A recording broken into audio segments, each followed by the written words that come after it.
Wamekataa. Mumekataa. Mnataka gani? DJ wapatie ile kitu kwa wasikize. Wapatie faster tafadhali. Safi. Wapatie tafadhali.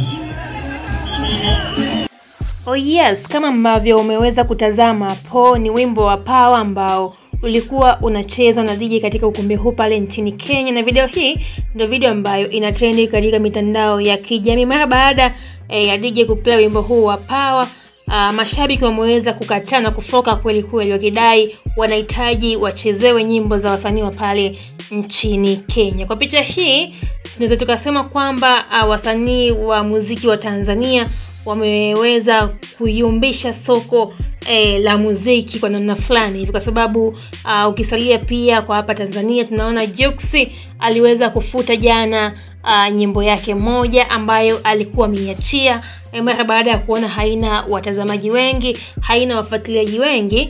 Jux ameweza kuamua kuiondoa katika ukurasa wake wa YouTube. Kwa picha hii ni kwamba mashabiki wameamua kuzidia kabisa kufuatilia muziki wa Bongo Flava, lakini pia tukisalia hapa nchini Tanzania, mashabiki pia wameweza kuonyesha kama hawafuatilii, hawana time kabisa na nyimbo za wasanii. Tukizingatia juzi kati hapo Zuchu ameweza kuachia pia nyimbo yake ya Reason, lakini pia haijafanya vizuri.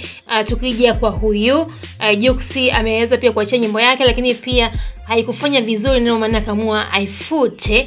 Bila kusahau leo hii pia Jay Melody ameweza kuachia nyimbo yake inayokwenda kwa jina la Urafiki, na ni nyimbo ambayo inaendelea kufanya vizuri na kukimbiza huko katika mtandao wa YouTube.